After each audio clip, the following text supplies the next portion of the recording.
قد تحب الإمام الحسين؟ قد البحر. ها؟ يا عم ده سؤال يا عم.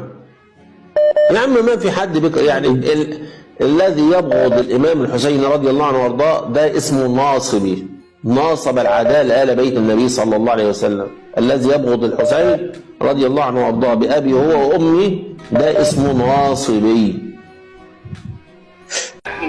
لكن الحسين مات عطشانا.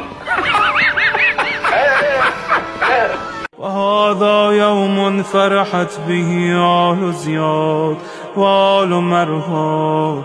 اللهم فضاعف عليهم اللعن منك والعذاب الأليم. اللهم إني أتقرب إليك في هذا اليوم وفي موقفي هذا وأيام حياتي بالبراءة من